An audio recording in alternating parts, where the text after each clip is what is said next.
बिस्मिल्लाहिर्रहमानिर्रहीम। अस्सलामु अलैकुम अज़ीज़ तलबा। लास्ट लेक्चर में हमने कॉन्ट्रैक्ट अकाउंट का जो परफॉर्मा था और बेसिक कॉन्सेप्ट था उस हवाले से सीखा था और उसमें हमने ये देखा था कि बाज़ औक़ात ये होता है कि हमारा जो कॉन्ट्रैक्ट है वो एक से ज़्यादा जो फाइनेंशियल ईयर है उनमें चलता 2 सालों में मुकम्मल होता है या 3 सालों में मुकम्मल होता है जाकर, तो उसमें फिर ये होता है कि जो हमारा प्रॉफिट होता है वो हमने इस फाइनेंशियल ईयर में जिसके हम अकाउंट्स तैयार कर रहे हैं उसमें से हमने कितना जो प्रॉफिट है वो हमने कंसिडर करना है। तो उसके लिए हमें कुछ पॉइंट्स जो हैं वो ज़हन में रखने होंगे और उसके मुताबिक हमें देखना होगा। सबसे पहले तो आपको डिग्री ऑफ कंप्लीशन जो है वो चाहिए कि आपका जो कॉन्ट्रैक्ट है वो कितना मुकम्मल है। तो डिग्री ऑफ कंप्लीशन हम मालूम करेंगे और ये बेस बनेगी कि हमने कितना प्रॉफिट जो है इस फाइनेंशियल ईयर में कंसिडर करना है।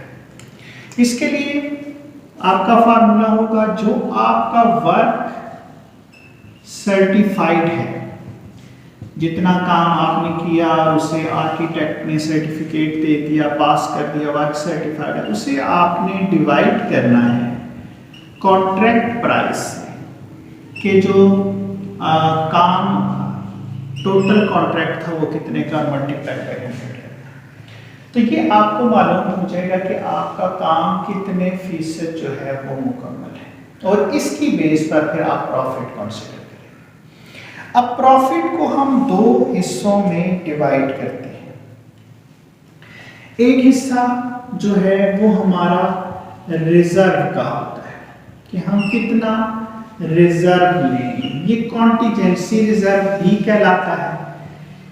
आप देखिए मुस्तकबिल के हालात हमें पता नहीं होते कि फ्यूचर में क्या होना है, किसी भी वजह से हमें काम के दौरान जो है वो नुकसान हो सकता है या हमें एडिशनल कॉस्ट जो है वो बर्दाश्त करके पड़ सकती है। तो उसके लिए हम एक मार्जिन रखते हैं, उसे हम कॉन्टीजेंसी रिजर्व करते हैं। जैसे बात ये हुआ कि हमने बिल्डिंग कंस्ट्रक्ट करनी थी, उसमें हमने बेसमेंट बनानी थी, हमने बेसमेंट की खुदाई की, उसकी दीवारें खड़ी की, बारिश हो गई, बारिश की वजह से वो दीवारें गिर गई, तो अब हमें वो दोबारा कंस्ट्रक्ट करनी पड़ेगी। तो ये हमें एडिशनल कॉस्ट आ रही है, लॉस हो गया हमारा, तो उसके लिए हम रिजर्व बनाते हैं और ये हमारा कॉन्टीजेंसी रिजर्व जो है वो कहलाता है। दूसरा जो हिस्सा होता है वो होता है हमारा जो हमने प्रॉफिट क्रेडिट करना है।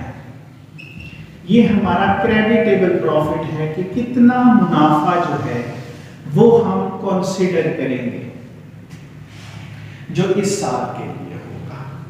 तो अब जो हमारे पास एस्टिमेटेड प्रॉफिट आता है, अब एस्टिमेटेड प्रॉफिट हमारे पास जब हमने कॉन्ट्रैक्ट अकाउंट बनाया, क्रेडिट साइड में से डेबिट साइड को माइनस किया तो बैलेंसिंग फिगर आया था जो हमने बैलेंस कैरी डाउन किया था, वो हमारा एस्टिमेटेड प्रॉफिट कहलाता है।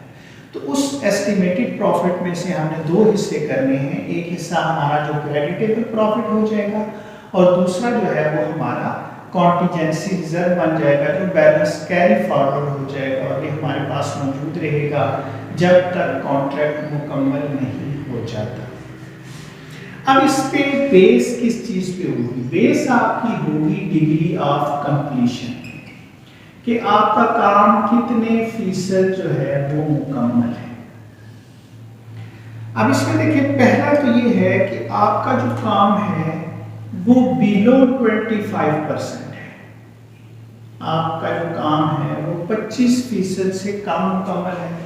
तो इस सूरत में आपने कोई प्रॉफिट नहीं लेना क्योंकि अभी बहुत थोड़ा काम हुआ है और फ्यूचर के हालात का हमें पता नहीं, इसलिए हम ये कह सकते हैं कि जितना भी बैलेंस आया वो सारा का सारा रिजर्व के तौर पर कंसीडर हो जाएगा।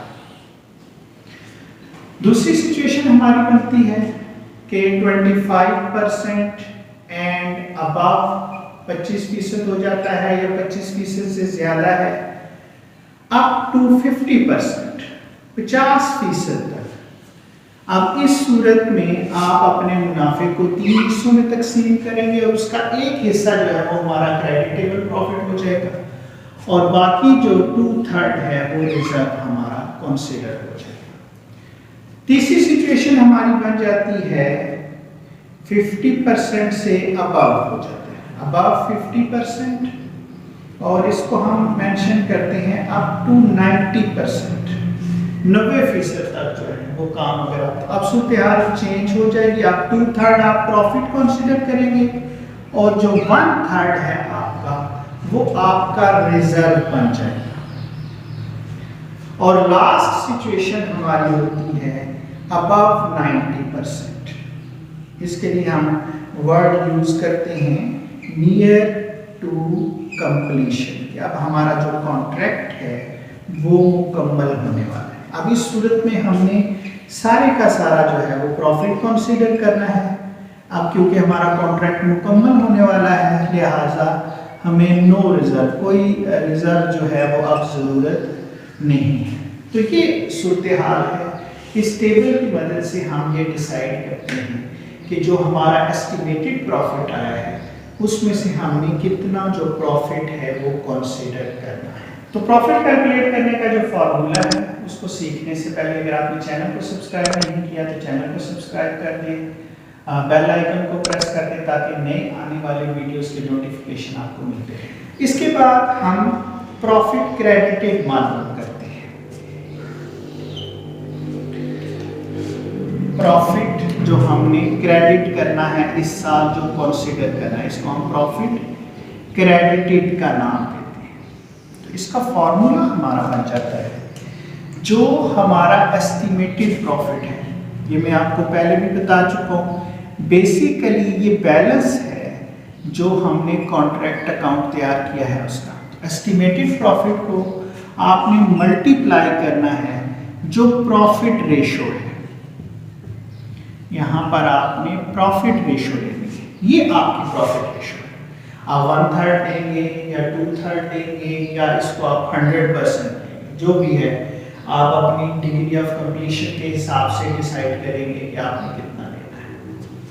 इसको फिर आपने मल्टीप्लाई करना है जो आपको कैश वसूल हुई है, जितनी कैश आप वसूल कर चुके हैं, और इसको आपने डिवाइड करना है वर्क सर्टिफाइड से, जितना काम जो है वो आपका मुकम्मल हो चुका है। तो ये आपका प्रॉफिट क्रेडिटेड निकल आता है पहली 3 सूरतों में। ये जो आपकी पहली 3 सूरतें हैं इसमें तो खैर आपने कोई प्रॉफिट लेना नहीं।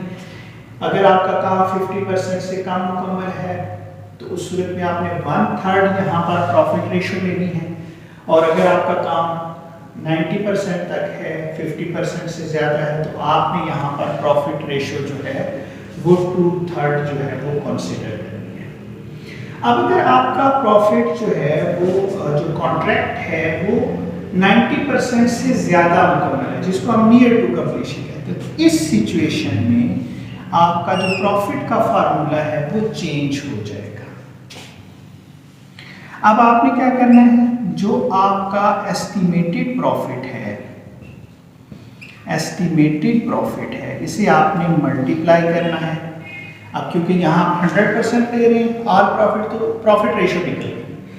आपने इसे मल्टीप्लाई करना है जो आपका वर्क सर्टिफाइड है, जितना काम आपका पास हो चुका है, जैसे सर्टिफिकेट मिल चुका है, इसको डिवाइड करना है आपने कॉन्ट्रैक्ट प्राइस से, जितना आपका टोटल कॉन्ट्रैक्ट है। आगे वही है मल्टीप्लाइड बाई कैश रिसीव्ड, और इसको आपने डिवाइड कर देना है वर्क सर्टिफाइड से। तो ये प्रॉफिट का फार्मूला आप उस वक्त इस्तेमाल करेंगे जब आपका काम 90% से ज़्यादा मुकम्मल है और आपका कॉन्ट्रैक्ट ऑलमोस्ट मुकम्मल होने वाला है, फिर आप ये फार्मूला यूज़ करेंगे। इसको थोड़ा सा आप मज़ीद शॉर्ट कर सकते हैं।